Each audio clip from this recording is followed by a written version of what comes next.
Hey guys, tonight we're tossing you straight into the heart of the Dark Ages. No warning, no safety net, just the squish of mud beneath your bare feet and a sky heavy with mist. Picture it. You open your eyes to a world where the only thing more common than a foggy morning is the chorus of squawking chickens, snorting pigs, and someone yelling for you to shut the door before the goat gets in. It's chilly, always a bit damp, and every breath is tinged with the smell of wood smoke and, let's be honest, something suspiciously animal. Your first memories? Maybe a straw-stuffed mattress that pokes more than it cushions, the scratch of rough wool on your skin, and the constant, almost soothing background buzz of buzzing flies. You probably won't survive this era, let's be real. Historians still argue whether life was truly as short and brutal as the records say, or if people just learned to laugh about it after a third mug of weak ale. But for tonight, you'll try your luck as a newborn in a village where running water means a muddy trickle down the lane and central heating means huddling next to a smoky hearth until your eyes water.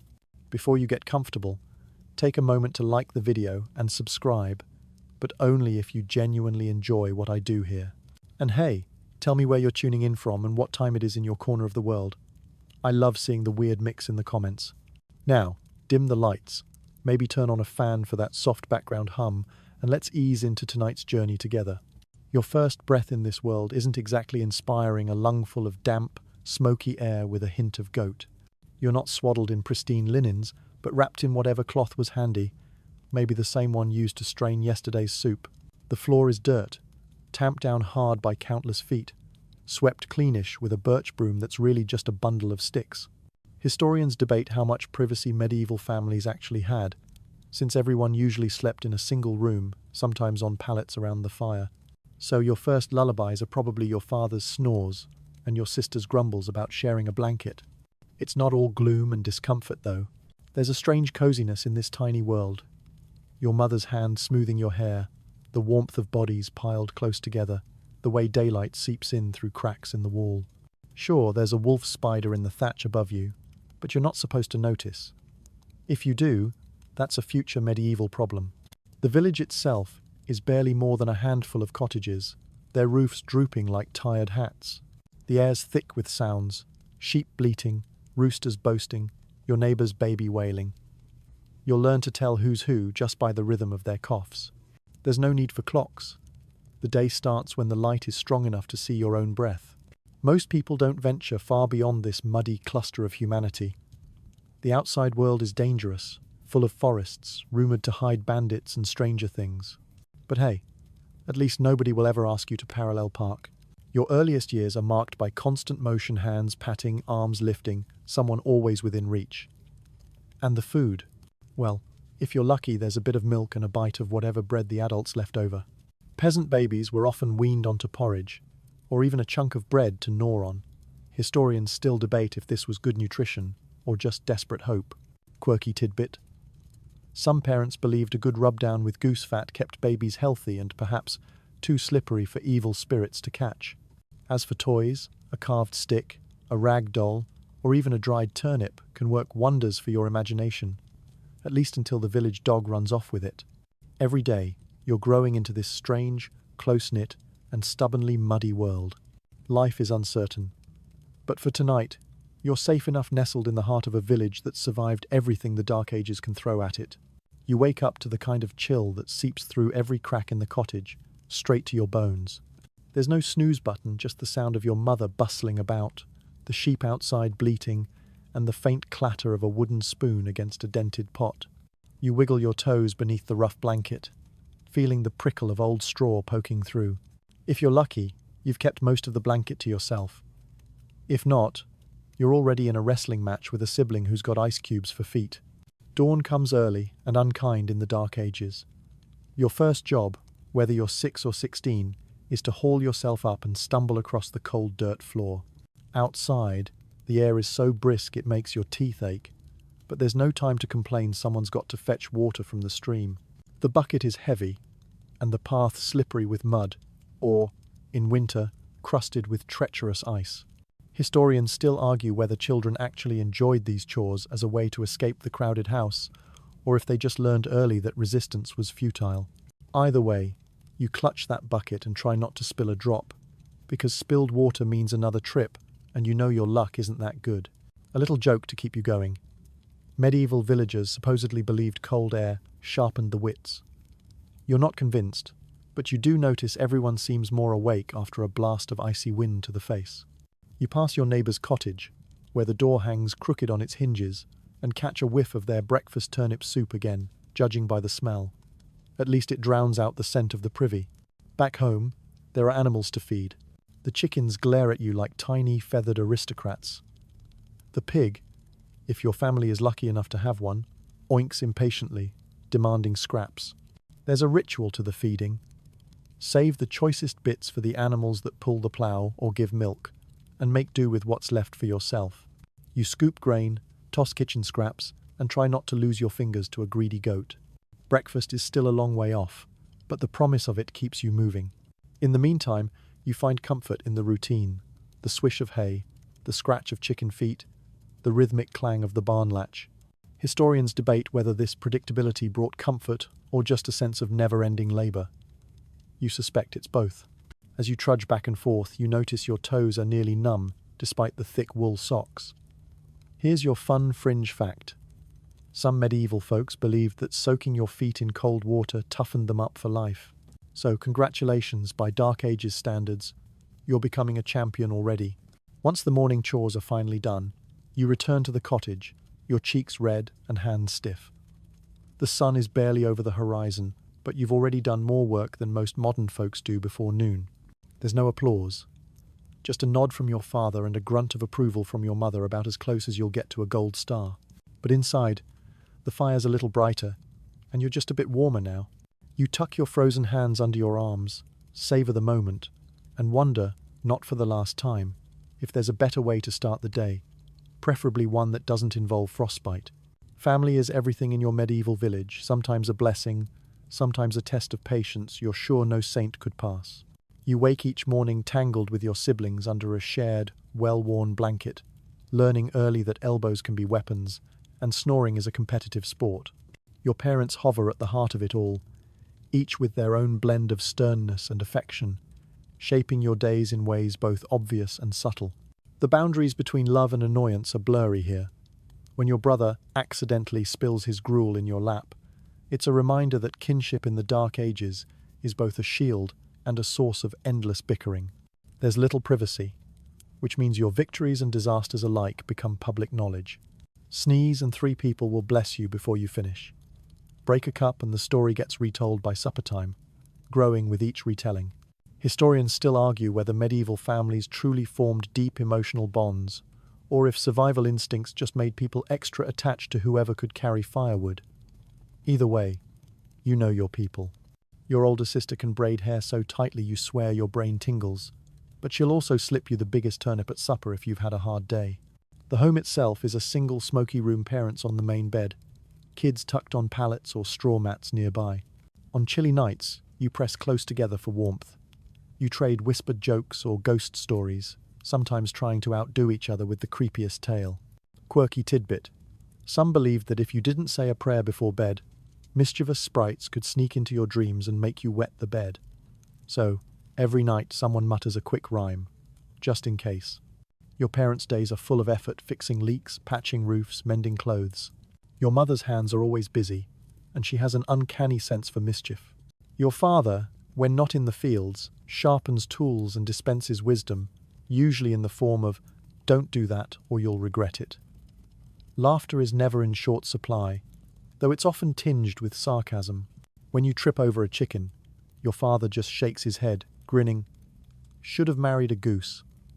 At least they're less trouble." Or, meals are communal affairs, the family circling the pot and sharing out whatever's available. Fights over the crustiest piece of bread are common, but so are spontaneous games, like who can name the most saints in under a minute. Pro tip: make up a few. No one's checking. Your siblings, meanwhile, are your first rivals and partners in crime.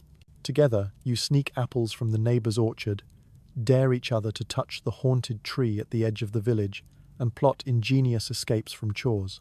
There's always a story circulating about distant relatives, a great-uncle who fled to the city, a cousin who joined the priesthood and sent back mysterious gifts. Whether they're fact or legend, these tales make you dream of other places, even as you squabble over who gets the next turn with the family's only wooden comb. Sometimes, family means sharing loss, too.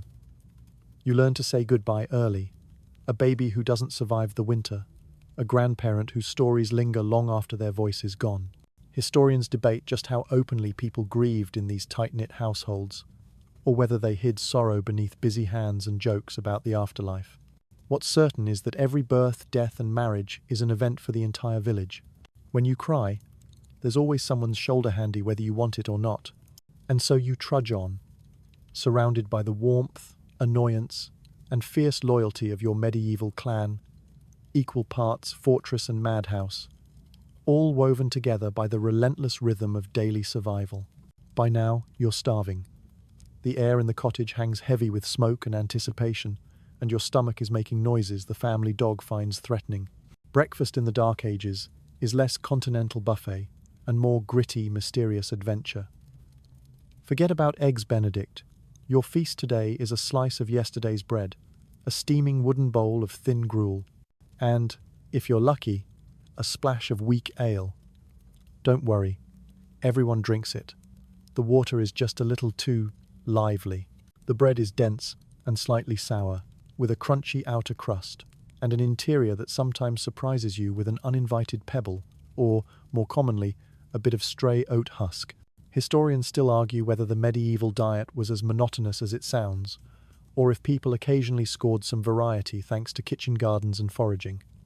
Either way, you learn fast. Bite carefully. There's a family joke that biting into breakfast could chip your tooth, or worse, reveal someone's last-minute addition to the flour sack. Was that a bug, or just a burnt raisin? Breakfast isn't just food, it's a gathering. You all squeeze onto the long, creaky bench that's seen more elbows than the local blacksmith shop. Your little brother is already poking the gruel suspiciously, and your mother is giving him that look, as if daring him to complain. Quirky fact. In some regions, parents sweetened gruel with honey or dried apples on special days. But more often it's plain and lumpy, with flavour provided by imagination and peer pressure. As you eat, you listen for gossip. If the neighbour's rooster crowed late, it's news. If someone found a fat beetle in their bread, it's big news. Occasionally, your breakfast is interrupted by an unexpected visitor, like a wayward cat leaping onto the table, or a cousin bursting in with a wild tale about a runaway pig. These moments are highlights, adding colour to otherwise predictable mornings. Eating quickly is an art. You've mastered the wolf it down before someone asks you to share technique. Your sister, meanwhile, is an expert at hiding the best bits beneath her spoon. Family breakfasts double as strategy games, keep your eyes sharp and your elbows sharper. And don't get too attached to your bowl. Sometimes breakfast comes with a side of bonus protein. You've learned to flick out the occasional beetle or weevil and carry on. Historians still debate just how common pests were in food stores, but you suspect they're underestimating the resilience of both bugs and peasants. At least it's extra crunch. Meals are over quickly, because there's always more to do. Your mother wipes the table with the same cloth she used to cradle you as a baby. Frugality is the family sport. Jokes fly around about who'll get the biggest slice of bread tomorrow, or whose turn it is to scrape the pot. Some mornings, if the gods are feeling generous, there's a leftover piece of cheese. That's cause for a miniature celebration. You might even trade your chores for a nibble. Breakfast may not be glamorous, but it's comforting in its routine. You know each family member's quirks, who grumbles, who snatches, who always leaves a bite for later. It's a time for laughter, mild sibling violence, and the gentle jostling that says, in its own way, you belong here. As the last crumbs vanish, you stand up, brush off your tunic, and get ready to face the day fueled by bread, gruel, and just enough family banter to carry you through whatever medieval mischief comes next. After breakfast, you get a crash course in medieval hygiene. There's no bathroom mirror, no running water, and definitely no scented soap. Instead, you grab the battered wooden pail and head for the village stream if you're lucky. It hasn't frozen solid or turned into a muddy trickle. The air stings your cheeks and your toes curl on the frosty ground. But everyone knows the faster you finish, the fewer chores you'll be assigned for dawdling. You dip your hands in the frigid water, wincing as you splash your face. Some mornings you muster up the courage to dunk your whole head. Historians still argue whether this was an act of true bravery or just the only way to wake up after a rough night of listening to Uncle Oswald snoring. Either way, you emerge with a new appreciation for warmth and perhaps a few shivers. Soap is a luxury item here, used sparingly and often homemade. Your mother might whip up a batch using leftover animal fat and ash, which works wonders for cleaning and for ensuring you smell faintly of last night's stew for the rest of the day. Quirky tidbit. Some folks believed that rubbing their skin with rosemary or mint would ward off evil spirits, and hopefully also neighbors with sensitive noses. Bathing is a special event, not a daily routine. Most villagers settle for a cat bath, a damp cloth, a quick scrub, and a lot of wishful thinking. On the rare occasions when you get a proper wash, it's a family affair. Everyone lines up for their turn in a barrel or a big wooden tub, usually filled with water that's seen a few siblings before you. By the time it's your turn, you're basically bathing in the past. Lice are an ever-present fact of life. You scratch, your siblings scratch, even the family dog scratches. There are whispered tricks to keep them away. Some swear by herbal rinses, others by wearing garlic on a string around the neck. Historians debate whether this was for bugs, vampires, or just to keep your annoying cousin at arm's length. The only thing everyone agrees on is that if you're caught picking lice in church, you'll never live it down. Your clothes, meanwhile, are another daily challenge. You shake out your tunic and hose, eyeing them for unexpected guests. Fleas, beetles, the occasional startled spider. There's a joke in the family. If it doesn't crawl away, it's clean enough. You do your best with what you've got, and when all else fails, a brisk slap and a quick prayer to Saint Anthony, patron of lost things, might help. Toothbrushing? If you're feeling fancy, you might chew on a twig or rub your teeth with a bit of salt. Most of the time, you just hope for the best and avoid smiling too wide at the market. Dental hygiene is mostly wishful thinking, but some herbal remedies, like sage or mint leaves, occasionally freshen your breath. Just don't expect any miracles. As you return to the cottage, hair dripping, skin tingling, and hands numb, you can't help but laugh at your reflection in a shiny pot lid. You look wild, half awake, and vaguely heroic, a true survivor of medieval morning routines. Your mother waves you in, a knowing twinkle in her eye. Another day, another round in the never-ending battle against dirt, lice, and medieval mysteries. And somewhere, you suspect, a historian is still arguing whether your morning bath did anything at all. Once you're scrubbed well, mostly, and dressed, it's finally time for a little fun.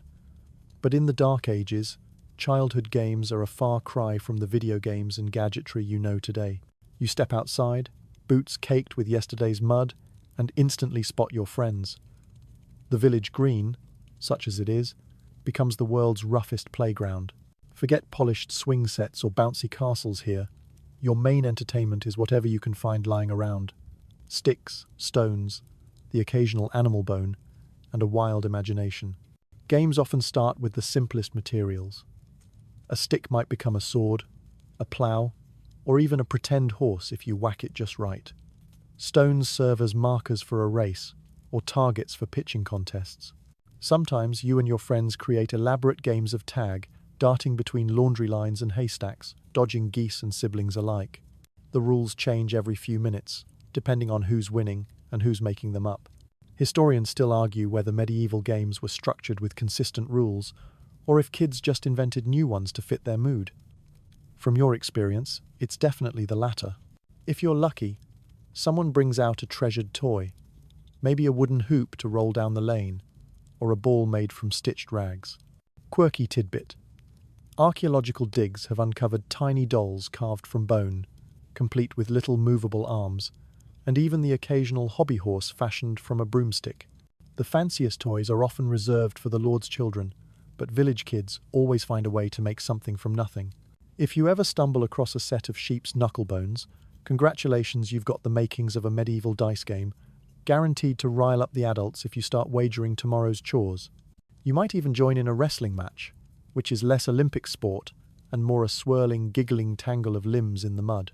There's always a risk someone will end up crying or, more likely, laughing so hard they forget what started the scuffle. Bruises are just part of the fun. There's a running joke. If you can walk away without a torn tunic or muddy nose, you're probably playing too safe. Rainy days don't stop the action. When the weather turns, you crowd inside and invent games using whatever's at hand, guessing games, rhyming contests, or pretending to be grown-ups with silly voices. You might challenge your siblings to see who can make the silliest face or the loudest animal noise, much to your mother's exasperation. Quirky fact.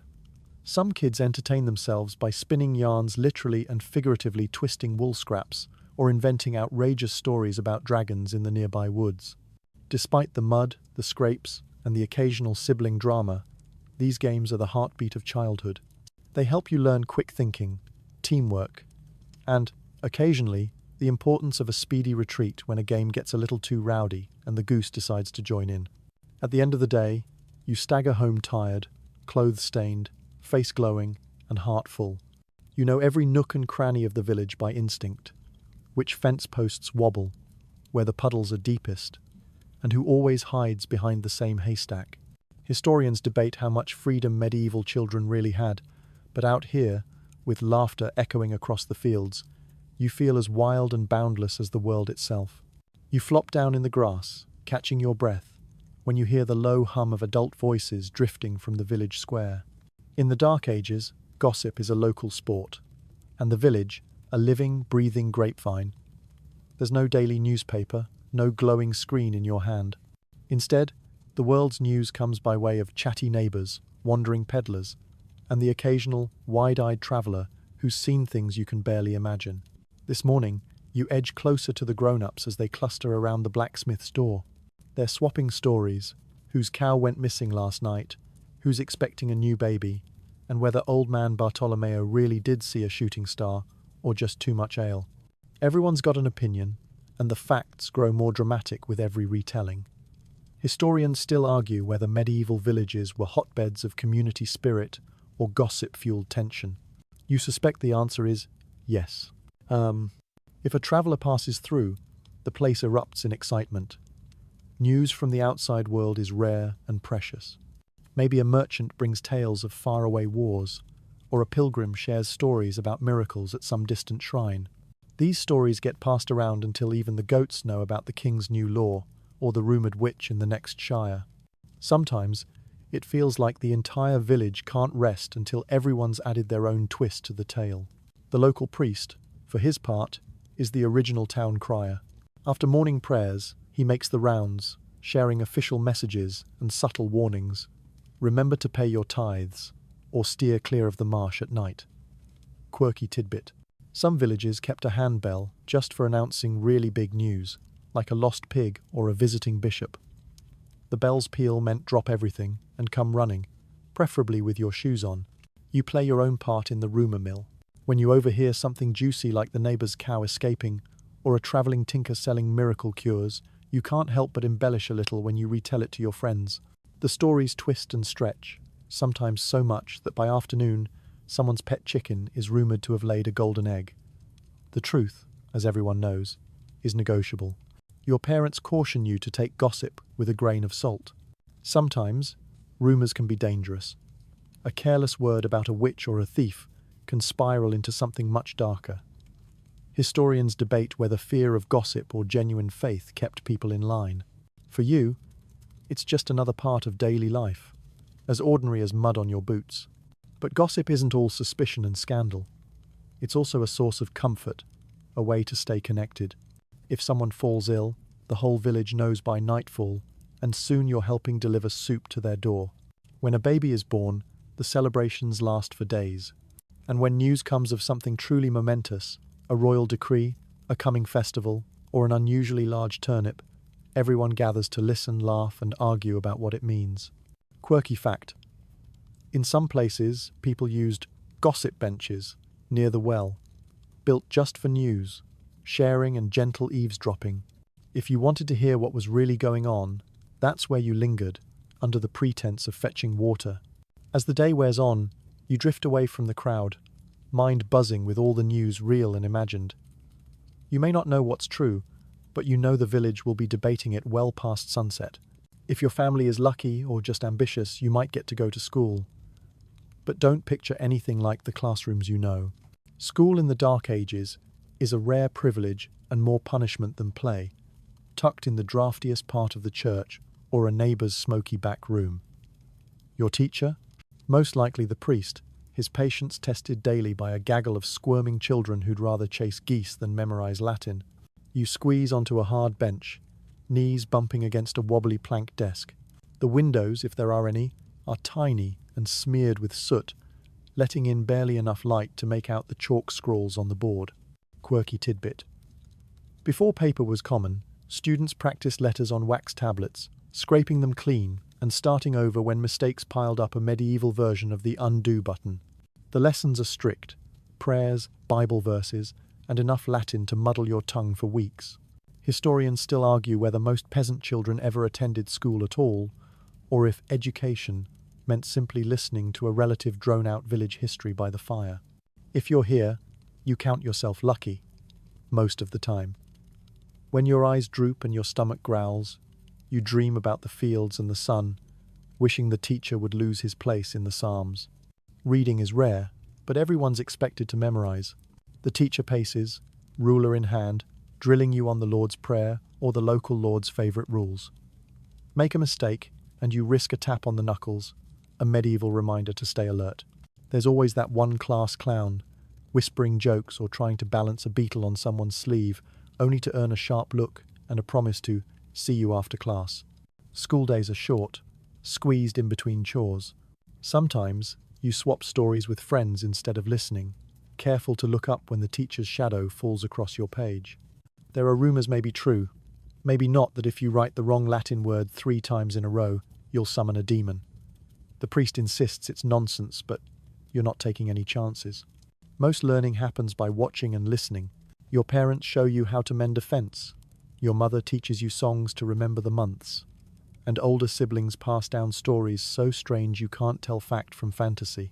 Historians debate whether medieval children were more practical than modern ones, or just got their education by osmosis, absorbed from the constant hum of grown-up conversation. On feast days, school is mercifully closed, and you get to run wild again. But on regular days, you hunch over your tablet or scrap of parchment, tongue poking out in concentration, determined to get through the day's lessons without embarrassing yourself or your ancestors. And then, the bell rings, either the church bell or your teacher's handbell, and you're free. You burst into sunlight, squinting, stretching, and eager to leave the world of Latin prayers behind, at least until tomorrow. For now, you've survived another morning of medieval school, with your knuckles mostly intact and your head full of words you hope you'll never need outside these cold stone walls. You head home from lessons, or chores, or both, thinking about the next big medieval challenge, getting dressed again. Your clothing options are limited. No one's picking out outfits based on what's trending, unless you count whatever your neighbor's sheep produced last spring. Most days you yank on the same tunic, hose, and itchy undergarments you wore yesterday and the day before that. If you're feeling fancy, maybe you change your cap or add a battered, hand-me-down cloak. The fabric is mostly wool, thick and scratchy, with the occasional patch where last season's tears and holes have been stitched up by your mother or yourself. If you're old enough and can thread a needle without poking your thumb, historians still argue whether most villagers owned more than a single change of clothes. Based on your laundry pile, which is really just a corner of the room, the answer is probably not, unless you're royalty. As you wriggle into your hose, imagine medieval tights, only lumpier. You give them the once-over for stowaways, a flea, a beetle, or, on unlucky days, a hungry louse. Lice are the village's unofficial mascot. Every family has a secret recipe for getting rid of them, from herbal poultices to vigorous combing by the fire. Quirky tidbit. Some people wore sprigs of lavender or pennyroyal, hoping the smell would scare off bugs and just maybe unwanted suitors. You look in the cracked bit of polished metal that serves as a mirror. Hair everywhere, a tunic that's never quite the right size, and hands stained with mud or berry juice. It's a look. Your friends tease you. Nice new cloak, did your sheep pick it out? But they're all in the same boat. No one stays clean for long. Within an hour, you'll have a new mud splotch or a rip where you tripped on the door lintel again. Clothes are precious, and nothing gets wasted. If a shirt is beyond repair, it becomes a rag or a patch. Your shoes, if you're lucky enough to have them, are hard leather and awkward, patched with whatever scraps your family can find. Many days you go barefoot, your toes toughened to a heroic degree. There's a running joke. If you can walk through the pig pen without flinching, you've earned your medieval stripes. Special days call for special clothes. On Sundays, feast days, or the rare visit from the Lord, everyone digs out their finest, usually something dyed with onion skins, woad, or the elusive madder root. Historians debate whether villagers really cared about fashion or just wanted to show they were clean. You figure it's both. Who doesn't want to look good for the annual sheep shearing contest? Occasionally, you get a new garment, a true event. Maybe a cousin's grown out of their tunic, or a neighbour barters a cap for eggs. You show it off, twirling for your siblings until someone accidentally steps on the hem. Quirky fact: some villages believed wearing red on certain days would keep away evil spirits, and ideally, nosy neighbours. As you finally finish dressing, you give yourself one last heroic pose in the pot-lid mirror, knowing you look exactly like every other kid in the village. Still, you feel ready for whatever the day throws at you, even if it's just another round with the family goat and a running tally of new stains and rips. Once a week, excitement surges through the village market day. The usual hush of the fields is replaced by a cheerful chaos. You scramble to pull on your cleanest, least muddy, tunic, and hurry out the door, careful not to trip over the threshold in your haste. The main track becomes a riot of colour, smells and sound, alive with shouts, laughter, and the occasional angry goose. The market stretches along the green. Carts groan with apples, turnips, or cabbages, depending on the season. One neighbour hawks bundles of herbs. Another stacks rough brown loaves high as your chin. And the blacksmith's table gleams with horseshoes and battered knives. The air is thick with competing aromas: fresh bread, sharp cheese, mud, livestock, and, on brave days, a hint of someone frying onions over a sputtering fire. Historians still argue whether medieval markets were more about trade or about community gathering.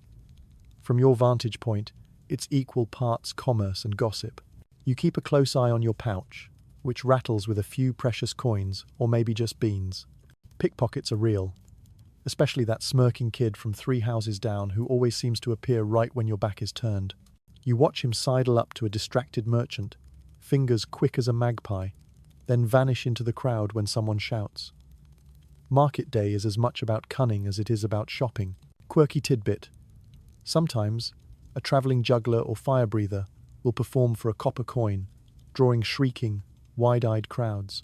These performers are the closest thing to celebrities you'll ever meet, spinning impossible tales of distant lands where honey flows from fountains and shoes grow on trees. You're tempted to believe every word. At the stalls, bartering is an art form. Your mother inspects onions, her eyebrow raised at the price, and offers a hard bargain: 3 eggs and a promise for next week's cheese.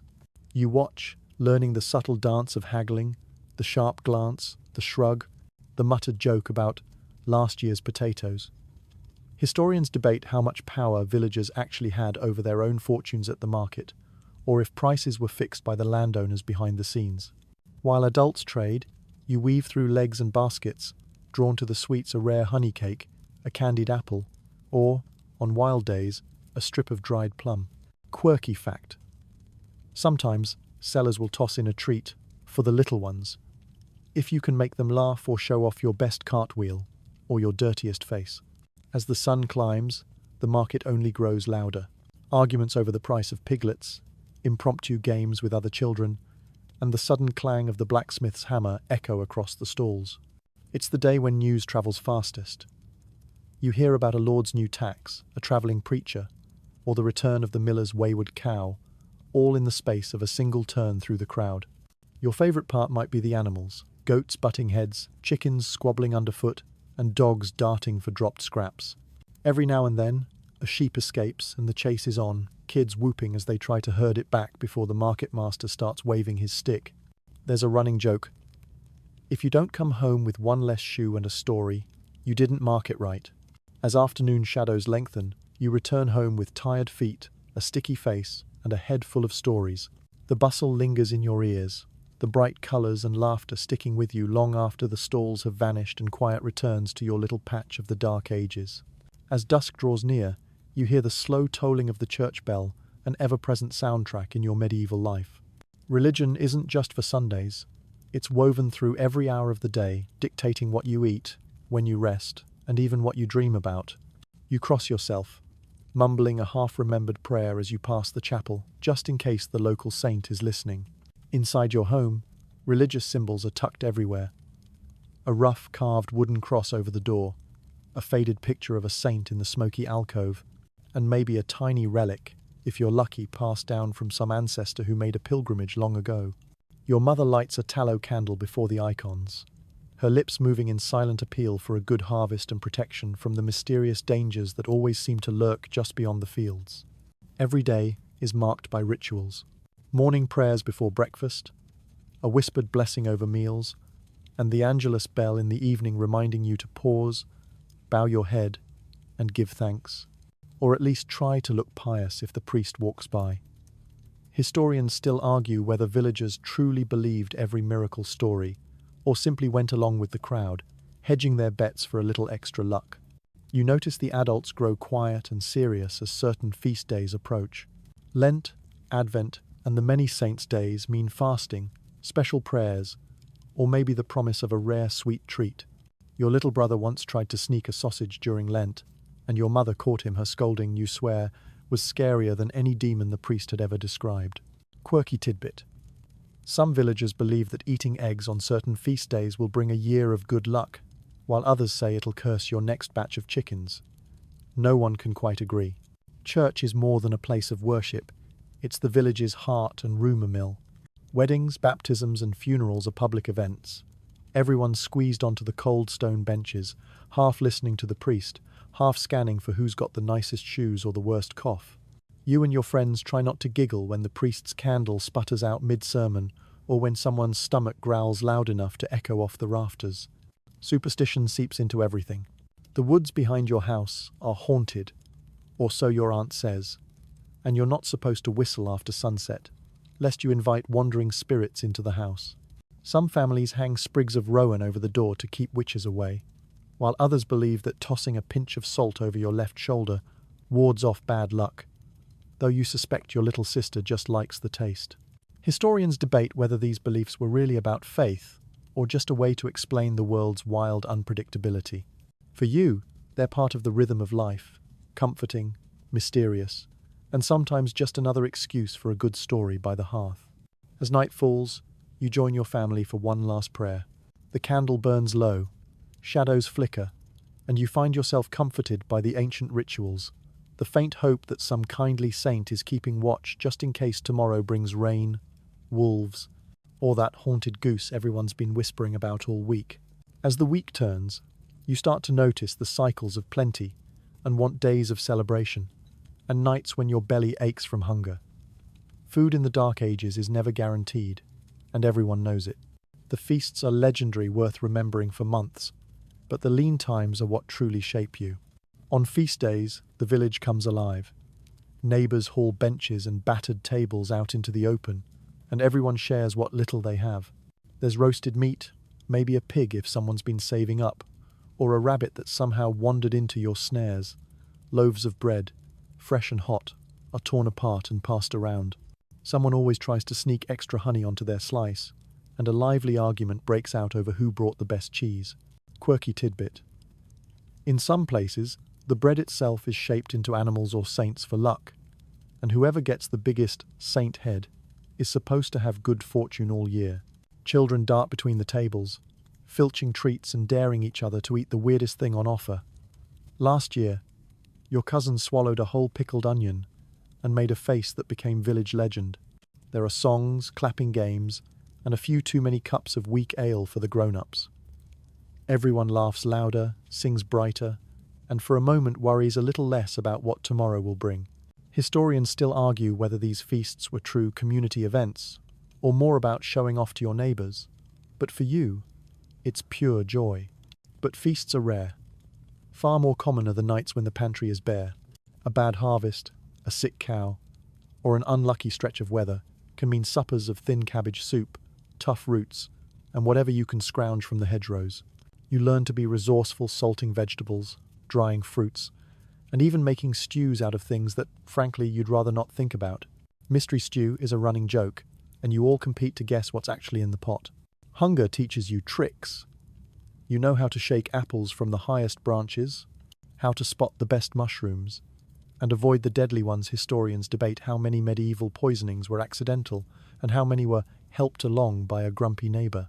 Sometimes, you sneak out at dawn to check your rabbit snares, hoping for something extra to share. When hunger bites hardest, you learn to share and to sneak. If you find a hidden stash of nuts, you face the eternal moral dilemma: share with your siblings, or bury them deeper for another day. The family cat is suspiciously well fed, which raises questions no one dares ask. Jokes are a coping mechanism. If you're still hungry, just sniff the bread and pretend you've eaten it twice. Still, hunger brings your family together. You trade stories by the fire to distract from growling stomachs. On especially rough nights, someone might break out the feast memory. Everyone describes their favorite meal in excruciating detail, savoring each imagined bite until the ache fades into laughter. And always, there's hope. The next feast, the next harvest, or even just the chance that tomorrow's foraging will uncover something extraordinary. A fat goose, a patch of wild berries, or a neighbor's pie cooling on the windowsill. In the Dark Ages, hunger and hope are constant companions, shaping every meal, every celebration, and every memory around your family's humble hearth. Sometimes, someone in the family catches a sniffle, or worse, a cough that rattles the rafters and turns every head at supper. In the Dark Ages, illness is a part of life, and medicine is a curious blend of old wives' tales, herbal brews, and the occasional, slightly alarming professional intervention. Your mother's first move is always the same: bundle you up, feed you hot broth, and send a sibling to fetch the village healer, who arrives with a basket full of secrets. The healer may be old Agnes with her wild hair and impressive collection of dried roots inspects you by candlelight. She mutters to herself, checks your tongue, feels your forehead, and prescribes a concoction so bitter that you'd swear she's punishing you for stealing apples last summer. Quirky tidbit. Some folks believe wearing a charm made from wolf's teeth can chase away fevers, while others insist that smearing goose fat on your chest works wonders. You'll try anything, if only to avoid another gulp of Agnes's infamous cough syrup. Sometimes, the cures get weirder. Bloodletting is all the rage, especially if the priest has been reading medical texts from the monastery. A few drops of blood, they claim, will balance your humours, the 4 mysterious liquids said to control your health. Historians still argue whether anyone actually got better from these treatments, or just too weak to complain afterward.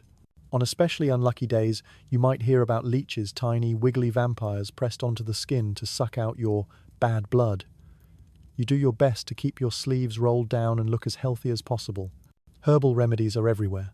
Dried mint for stomachaches, elderflower for fevers, and an alarming green paste made from moss and honey for wounds. The kitchen shelf is crowded with jars of mysterious powders, tied-up bundles of dried plants, and a mortar and pestle that looks like it's been around since the Romans.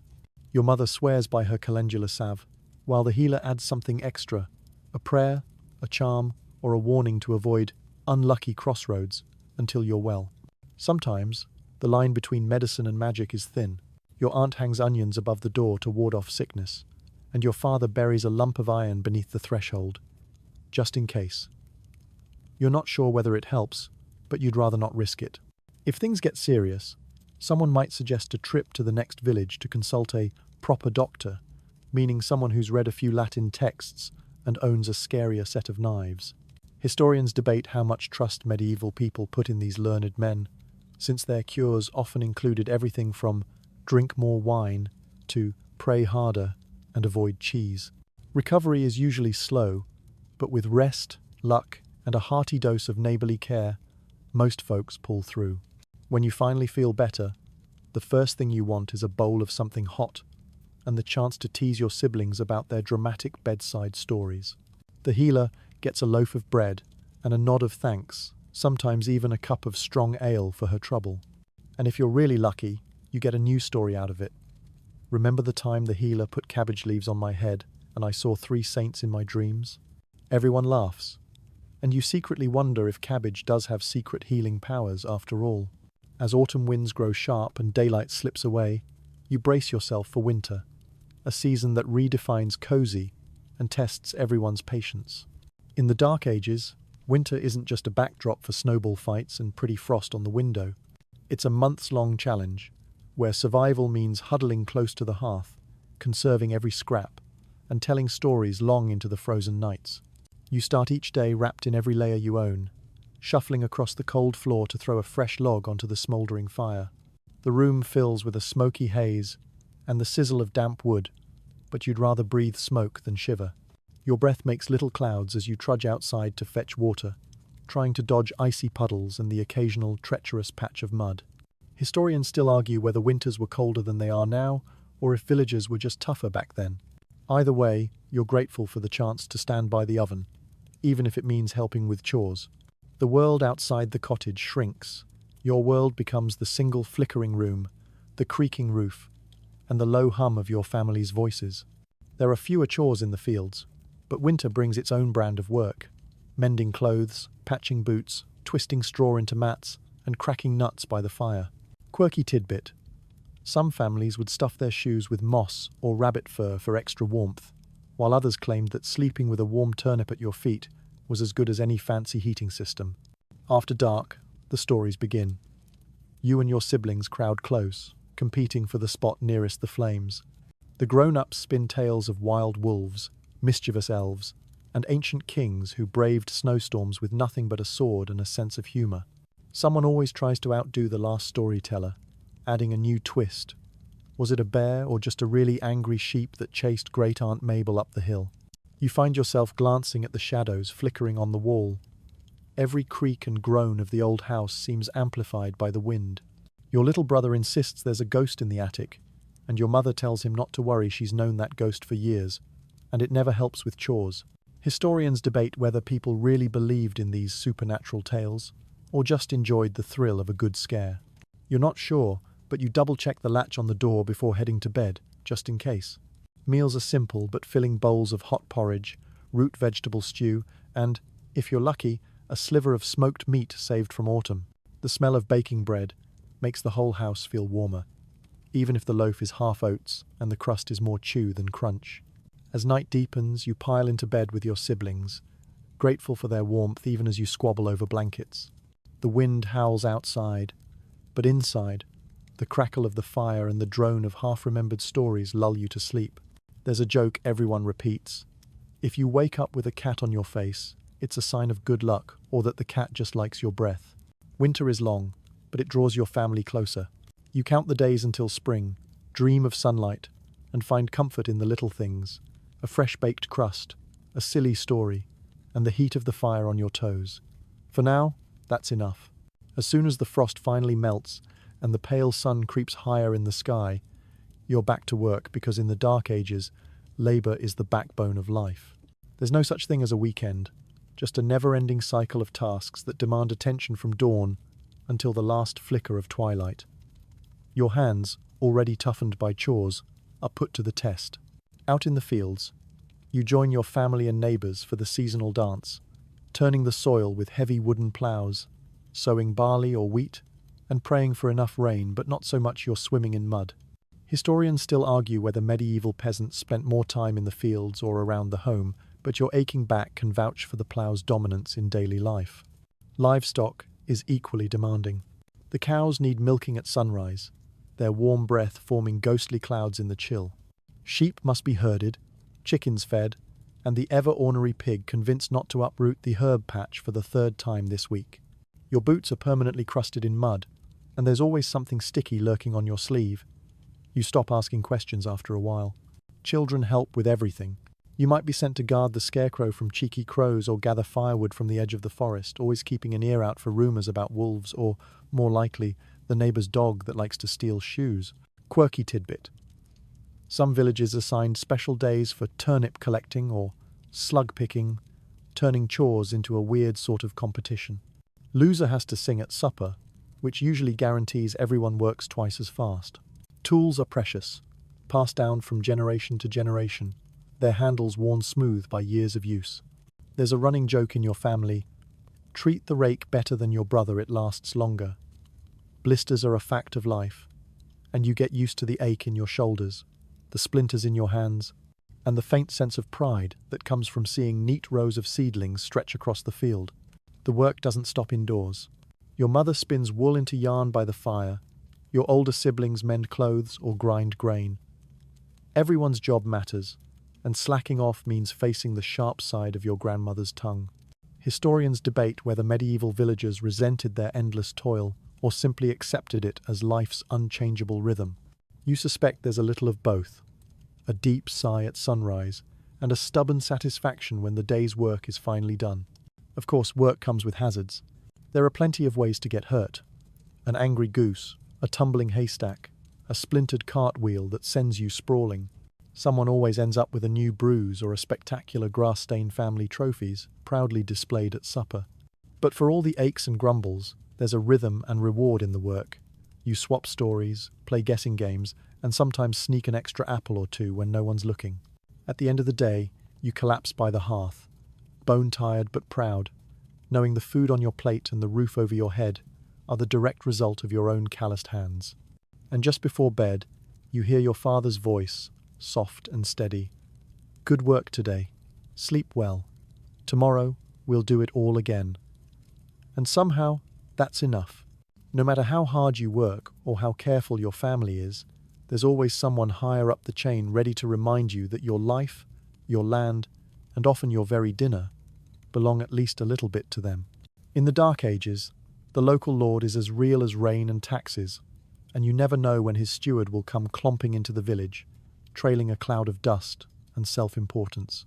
The Lord owns the land, you work it. That's the deal, and it's been the deal longer than anyone can remember. Every year, a portion of your crops is carted off as rent, and on top of that, there are extra taxes for things like weddings, funerals, or a new stone for the church bell.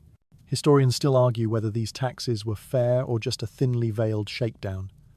From your perspective, it all feels a bit like paying for the privilege of doing the work you were going to do anyway. The arrival of the Lord's men is never subtle. They sweep into the village with jangling harnesses, polished boots, and faces set in perpetual disapproval. Your mother smooths your hair and tells you to stand up straight, while your father mutters something unprintable under his breath. Quirky tidbit. Some villagers believe that touching the Lord's horse brings good luck, but everyone agrees that making eye contact with the steward is asking for trouble. On bad days, there's a new decree. Maybe a law about who can fish in the river, or a warning not to let your pigs wander into the Lord's meadow. On worse days, someone's accused of poaching or skipping a payment, and a little drama erupts by the village stocks. Everyone suddenly remembers an urgent chore somewhere else, and you follow suit, slipping away before you're roped into trouble. The law isn't always written, but it's always there unspoken rules about when to bow, who eats first at a feast, and which paths you're not supposed to take through the woods. Historians debate whether medieval villagers lived in constant fear of their lords, or if most lords were too distracted by their own feuds to notice peasant mischief. From your experience, it's a little of both. Some years, the lord is a distant figure, glimpsed only at festivals or when he parades through on a big white horse. Other years, he's a constant presence, a shadow looming over every decision. But even authority has its absurdities. There are stories about lords who tried to ban dancing, singing, or wearing certain colours, none of which stuck for long.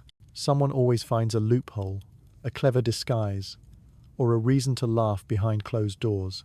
In your family, the running joke is that the Lord will tax your laughter next, so you'd better make the most of it while you can.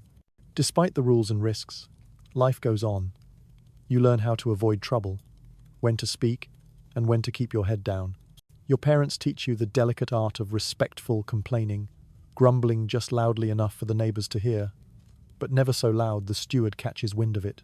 Still, the Lord and his men are just one part of the great, grinding wheel that is medieval life. The village endures, finding humour in hardship and building resilience with every tax paid, every new law weathered, and every small victory, like sneaking an extra handful of berries before the steward can count them. One day, as you're repairing a fence with your father, a stranger ambles down the muddy road, and the entire village comes to a standstill. In the Dark Ages, strangers are rare, a mix of curiosity and anxiety hangs in the air as everyone tries to get a good look without appearing too eager. The newcomer could be a peddler, a wandering pilgrim, or maybe a merchant looking for a place to rest and swap stories. Whoever they are, their arrival is a village-wide event, as riveting as a jousting tournament and a little more nerve-wracking. Children dart forward first, their eyes wide with questions. The peddler, dressed in mismatched clothes, patched from a dozen towns, might display shiny pots, coloured threads, or mysterious powders, goods that seem magical compared to your usual fare. There's always an edge of risk. Historians still argue whether medieval villages welcomed strangers for the novelty or eyed them as potential troublemakers. You've heard tales of bandits in disguise, and your mother stands a little straighter, her hand firm on your shoulder. Quirky tidbit. Travelling entertainers sometimes pass through, performing wild tricks or reciting epic tales in exchange for a meal and a warm spot by the fire. Your favourite memory is the time a juggler balanced a goose on his head while singing about St. Dunstan outwitting the devil, a story that gets funnier with every retelling. Not all strangers are entertainers, though. Pilgrims on their way to holy sites may ask for food, showing off tokens blessed by distant priests. Their stories fascinate you, tales of distant towns, fierce storms at sea, or miraculous recoveries at shrines where even the goats pray. Occasionally, someone rides through, claiming to be recruiting for the king's army, or searching for a runaway apprentice. You can't help but stare, half in awe, half in fear that they might drag you away to some far-off battlefield or castle kitchen. Every arrival brings news, some of it fresh, most of it already embroidered by the time it reaches your ears. A neighbouring village is fighting over a broken bridge, a distant city is said to be drowning in gold, and someone somewhere has invented a cheese that never moulds. By sunset, even the most outrageous stories are woven into local legend, retold over bowls of stew and by firelight. But strangers are also a test. Sometimes they mean danger. You remember the time the steward's men warned about highway robbers in disguise, or when a group of mercenaries demanded food and left without paying. The adults become extra watchful on those nights, doors barred and eyes lingering on every creak and shadow. Historians debate whether these threats were common or just overblown, but you know the tension in the air is real enough. Still, the excitement outweighs the fear. Children mimic the stranger's accent, adults haggle over prices, and the whole village, for a little while, feels bigger, connected to a wider, wilder world. The peddler departs, wagon creaking, and life resumes. But the stories linger, fueling dreams of distant adventures and leaving behind a new set of rumours for next market day. And as the stars appear, you and your friends try to juggle apples, just in case another entertainer rolls through and needs an apprentice. After all, you never know who might show up tomorrow. As the sun slips behind the thatched roofs, daily labour fades into the evening's softer rituals. Finally, it's time for a bit of homespun entertainment. The village may lack theatres or glowing screens, but you've learned that fun doesn't require much more than a lively fire and a circle of family and friends. You squeeze onto the bench nearest the hearth, savouring the heat on your tired feet. The youngest children pile onto laps, and someone pulls out a battered flute or drum. Tonight's amusements are whatever you invent. Riddle contests, shadow puppet shows on the cottage wall, and a good-natured race to see who can tell the silliest joke without bursting out laughing. Quirky tidbit. Medieval folks loved riddles, especially the kind that involved farm animals, bad puns, or the mysterious workings of cheese. What has a tongue but never talks? Gets everyone groaning. A shoe. Oh, you and your siblings might sing, weaving together half-remembered folk songs with made-up verses about the day's mishaps. Even your father joins in, tapping a beat on the table and throwing in a joke about the neighbour's prize goose that's suspiciously missing a few tail feathers. Historians still argue whether these songs were mostly ancient tradition or just a way to poke fun at the village's latest gossip. You figure, as long as everyone's laughing, it doesn't matter. On rare nights, someone visits from another house, and the circle widens. The new arrival brings a story, maybe a wild adventure, maybe a tall tale. There's a running joke that no story is finished until it's been interrupted at least twice by someone else's improvement. Remember when the peddler dropped his cart in the stream? Suddenly becomes, and then the miller's pig tried to rescue him. The line between fact and fantasy blurs with every retelling, and you wouldn't have it any other way. For special occasions, the entertainment steps up a notch. Someone produces a battered deck of hand-painted cards or a carved dice cup, and the whole family crowds around to play cheering, laughing, groaning as fortunes rise and fall.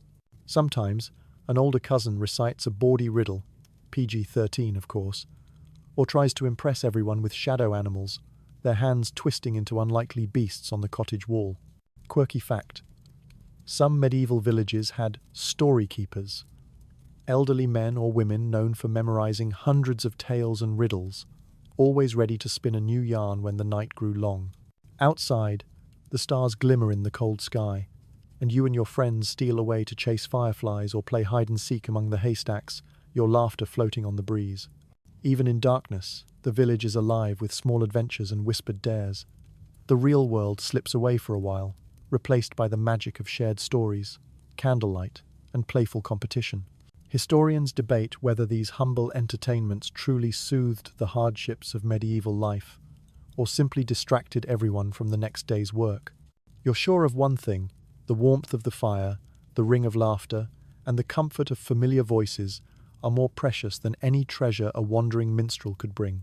When the yawns grow too frequent and the embers begin to fade, you drag yourself to bed, your mind still spinning with riddles, songs, and dreams of the next story waiting to be told.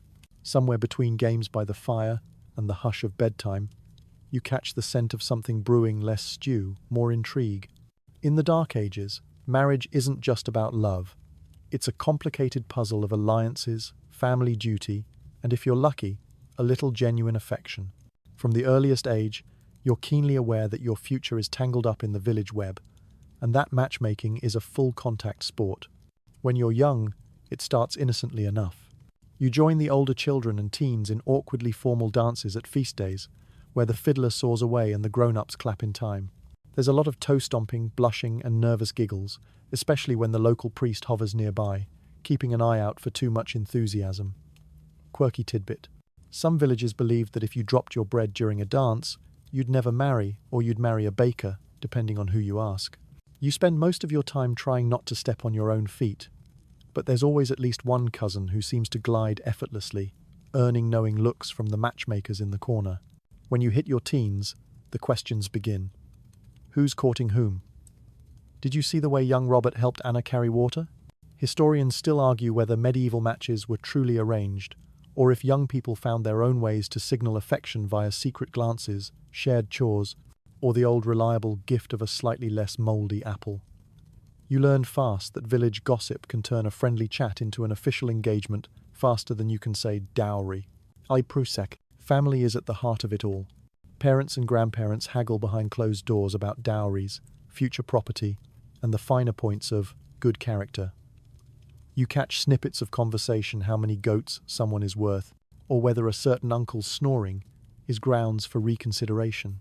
Your mother drops not-so-subtle hints about who makes the best bread, while your father claims he can spot a good spouse by how they sharpen a knife. The actual ceremonies are the talk of the village for weeks. When a wedding finally arrives, it's a riot of colour and sound. Everyone crowds the little church, decorated with wildflowers and ribbons, while the bride and groom look both thrilled and terrified. The priest blesses the union, chickens scatter underfoot, and someone inevitably makes a joke about how long the new couple will last before bickering over firewood. The feast afterward is legendary. There's music, laughter, and plenty of bread, cheese, and weak ale. The village children pelt the couple with flower petals, and the teens compete to see who can steal the last honey cake. Quirky fact: some villages had a tradition where guests would try to sneak a shoe off the bride's foot for luck. Just imagine trying to dance with only one shoe. But marriage also comes with nerves and uncertainty. You lie awake, wondering who you'll end up with, or if you'll have to move to another village entirely. Historians debate whether young people found true happiness, or simply settled into whatever arrangement life handed them. Either way, you know that when it comes to marriage in the Dark Ages, the real romance is surviving the ceremony, the gossip, and the first awkward winter with your new family. As the music fades and the last of the honey cake disappears, you snuggle under your blanket, dreaming of future dances, hoping your bread stays firmly in hand. No matter how well your family plans or how careful everyone is, disaster can strike without warning. The Dark Ages are a masterclass in uncertainty. One moment you're chasing chickens, the next you're running from smoke, knee-deep in mud, or dealing with a stubborn streak of bad luck that no amount of prayers or horseshoes can fix. The most common trouble comes in the form of fire. All it takes is a stray spark from the hearth or a candle left unattended, and suddenly your cozy home is filled with smoke and panic. You rush to help, throwing water, smothering flames with blankets, yelling for the neighbors. Historians still argue whether villages were more vulnerable to fires because of construction or bad luck. Either way, thatched roofs and dry wood are a dangerous mix. The family joke, "Don't trust a goat with a candle," is less funny when you're outside in your nightshirt, watching the grown-ups battle the blaze. Floods are another menace, especially after a long, hard rain. You stand at the edge of a rising creek, watching helplessly as water creeps closer to the garden or threatens the grain store. There's a frantic scramble to build makeshift dikes out of mud and broken barrels. Quirky tidbit. Some villagers swear by the ritual of tossing bread into the water to appease river spirits. Whether it helps is up for debate, but it's better than just standing there fretting. Livestock, so central to survival, can be their own kind of disaster. Pigs root up the vegetable patch just as the carrots are ready.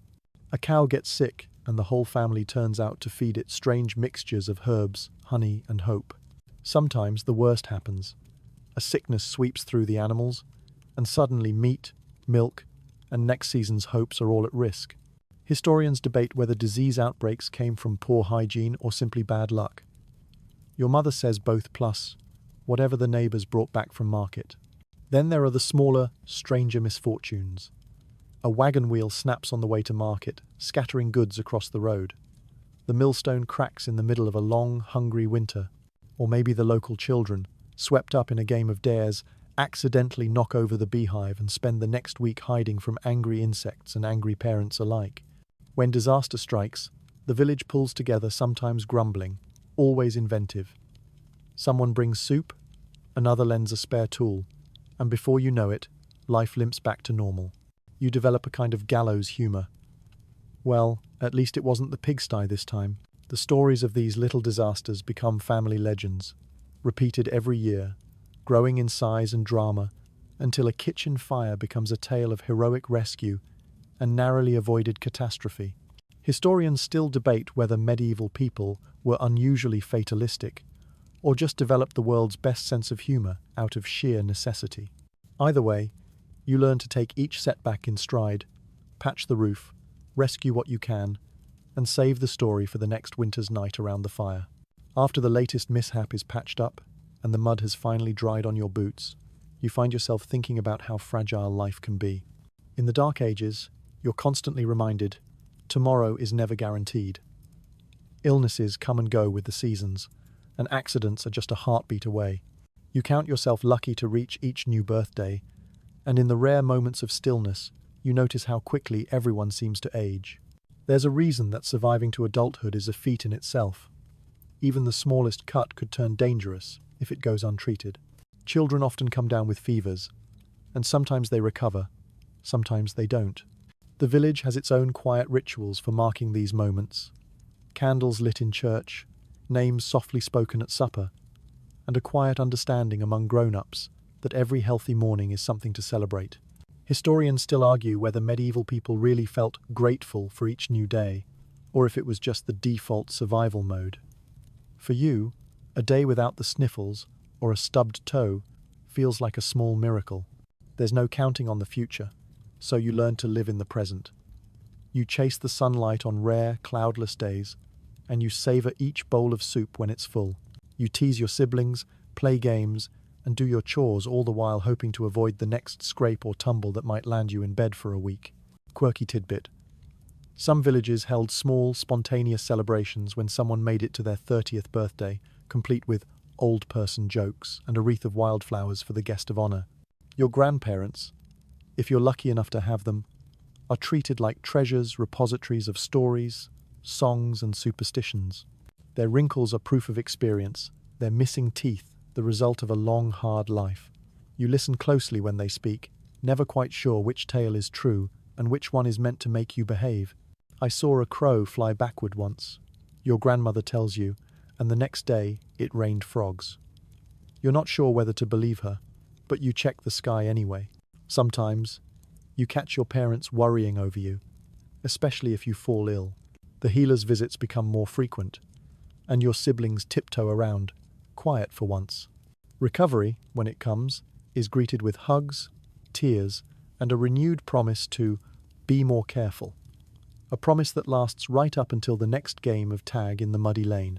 Historians debate whether people feared death more back then, or if they just accepted it as part of the everyday rhythm. In your experience, both seem true. Loss is part of life, but so is resilience. You learn to hold on to every good moment, to remember every silly joke, and to be thankful for every meal shared around the table. So you savor each sunrise, each muddy adventure, each night when everyone comes home safe.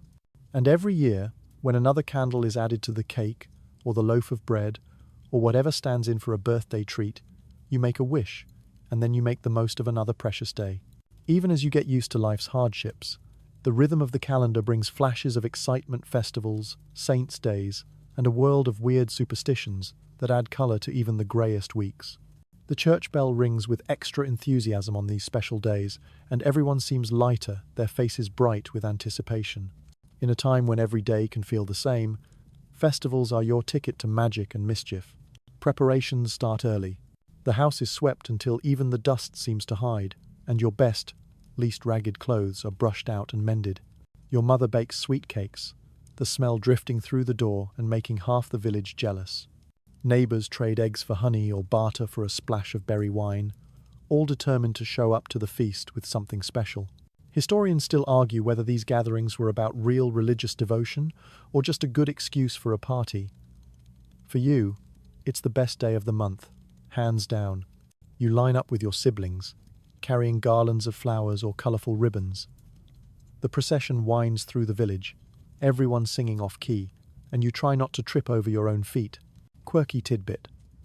Some villages believed wearing green on St. Bridget's Day would guarantee you extra luck in love, while others swore by chasing chickens to drive away evil spirits. You're not sure what works, but you happily chase both chickens and good luck, just in case.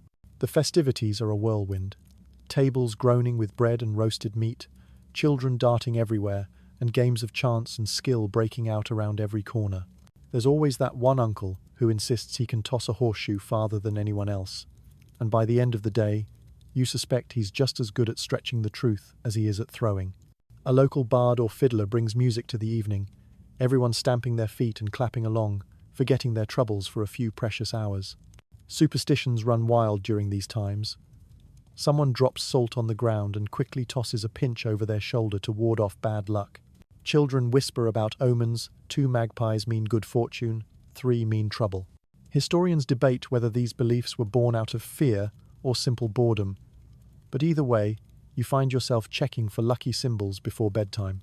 The church is the center of it all, its candles burning bright, and everyone gathers to pay their respects to the saint of the day.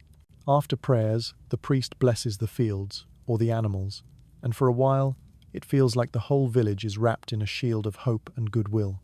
As dusk falls, you linger around the bonfire, swapping stories and jokes, watching sparks drift up into the starlit sky. For tonight, hunger, hardship, and all the little annoyances of village life melt away, replaced by laughter, dancing, and dreams of wishes granted by saints, stars, or whatever magic keeps your family safe. And when you finally tumble into bed, you drift off with a smile, already looking forward to the next festival, and to whatever new superstition your friends dream up before then. As the candles burn low and the bonfire's glow fades, you pull your blanket up tight and wait for sleep if you're brave enough. In the Dark Ages, bedtime isn't just for rest. It's a portal to a world of legends, monsters, and whispered fears that can turn even a quiet night into an adventure of the imagination. Your grandmother settles in by the fire, voice dropping to a mysterious hush. The whole family leans in as she spins tales of dragons lurking in the hills, witches who can steal your voice with a single word, and shape-shifting spirits that haunt lonely crossroads. Quirky tidbit. Some villagers believed that sleeping with a knife under your pillow would keep nightmares away. Others said it just made the bed lumpy. Historians still argue whether these stories were meant to warn to entertain, or just to keep children from sneaking out after dark. All you know is, your little brother refuses to sleep near the window now, just in case the bogeyman comes. Sometimes, it's not monsters that keep you up, but tales of brave heroes, knights who slay beasts, clever girls who outwit goblins, or saints who defeat evil with nothing but faith and a loaf of bread. You imagine yourself in their place, ready to face whatever might be hiding in the shadows beyond your door. You and your siblings try to outdo one another, each adding a more terrifying or more ridiculous detail to the story. There's a running joke. If you can scare the cat under the bed, you've told it right. Not every story is fantastical. Some are local legends. The mysterious figure who walks the fields at dusk, the singing ghost in the mill, or the strange lights seen by the old stone well. Your friends swap rumors at school, each tale taller than the last. Historians debate how much these beliefs shaped daily life, or if they were simply a fun way to make sense of a sometimes scary world. On nights when sleep comes slow, you invent your own monsters' faces in the rafters, hands in the darkness under the straw. But you also invent your own heroes, arming yourself with a stick sword or a pillow shield. There's comfort in knowing everyone else in the house is just as wide-eyed, each person glancing at the shadows and waiting for someone to break the tension with a snort or a silly rhyme. Eventually, the fire burns down to embers. The grown-ups hush you with a smile, promising that, as long as the rooster crows in the morning, you're safe from witches. You drift off to sleep, mind swirling with dragons, saints, and just enough silliness to keep the monsters at bay. And somewhere, deep in the quiet of the night, you realize that every legend, every whispered fear, and every bedtime tale is part of what binds your family and your village together, turning darkness into one more story to be shared. As you get older, lying awake on your straw mattress, your mind begins to wander far beyond the low beams of your cottage ceiling. For all its routines and rituals, the medieval village can feel small, sometimes stifling. Dreams of escape are as natural as breathing, and you start to imagine a world beyond the muddy lanes and the fields you know by heart. You listen to the stories of travelers, peddlers, and distant relatives who ventured into bustling towns or across wild forests. Maybe you daydream about joining a guild, learning a trade, and living in a town where people don't know every embarrassing thing you've ever done. Historians still argue whether medieval young people truly longed to leave their villages, or if most were content with their lot. For you, the tug of the unknown is irresistible, especially when chores feel endless or the local gossip grows too sharp. Some nights, you picture yourself in a monastery, cloaked in silence and surrounded by ancient books. The idea of steady meals and long, quiet afternoons has a certain appeal, at least until you remember the early morning prayers. Or perhaps you'd rather join the ranks of soldiers, marching off behind the local lord's banner. You imagine battles and glory, though your mother warns you that real soldiers mostly complain about sore feet and missing dinner. Quirky tidbit. Sometimes the village hosts a wandering master craftsman, who tells of apprentices in far-off cities making glass, gold, or beautiful tapestries. You wonder what it would be like to work with your hands on something that lasts, rather than another muddy fence or leaky roof. The temptation to slip away and see the world for yourself grows stronger each year. Your parents sense your restlessness.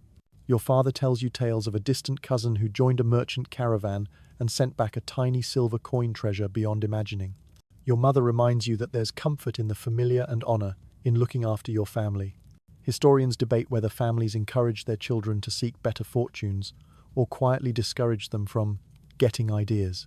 In your house, it's a mix. Encouragement laced with warnings, adventure paired with the reminder that not every road leads home again. Some of your friends talk of running off to the city together, making big plans by moonlight, plans that mostly dissolve by morning when faced with the day's work. Still, a few do go, vanishing down the road and leaving behind stories for the rest of you to dream about. The rare letters that come back are read aloud until they're practically worn to pieces, every detail savoured. Sometimes, escape isn't about leaving at all, it's about imagining. You lose yourself in the rhythm of spinning wool, or in the stories told at the fire, building castles in your mind where the walls are high, the feasts endless, and the future full of possibility. No matter what you choose, the longing for something more is always there, woven into the rhythm of life, like the threads of a tapestry, giving your days a sense of hope, mystery, and just a little bit of restless magic. If fate is kind, or at least not unreasonably cruel, You may one day find yourself living into old age, a rarity in the dark ages, and a badge of honor among your neighbors. Wrinkles deepen around your eyes, your hands grow gnarled and strong, and your hair turns the color of winter frost. Children give you a wide berth and a respectful nod, recognizing you as a living archive of the village's memories and mischiefs. Old age isn't a time of idleness. You're still put to work, though the tasks grow gentler, shelling peas by the fire, patching a torn shirt, or telling stories to a wide-eyed audience of grandchildren. Quirky tidbit. Some villagers believe that the oldest woman in town can see into the future, and children sneak glances your way, hoping for a glimpse of tomorrow in your smile. Historians still argue whether elders truly held the power of local law or simply served as advisors, their authority springing from wisdom or from everyone else being too busy to disagree. You become the family's historian, spinning tales of past winters, lost loves, and village scandals that everyone pretends to forget but secretly relishes. There's a running joke. If you haven't heard it from Grandad, it probably didn't happen. You take pride in passing down not just recipes and remedies, but lessons. When to plant beans, how to bargain at the market, which saints are best for healing bruises or winning at dice. Sickness visits more often now. Some days your bones ache in the cold, and even the fire can't quite banish the chill. But family surrounds you, helping with chores, fetching warm drinks, listening to your advice, sometimes. Your opinions are weighed, sometimes challenged, but always respected. The laughter at supper is richer when you're there, reminding everyone that even in the hardest times, a little humor helps the soup go down. Religious faith grows more important as the years stack up.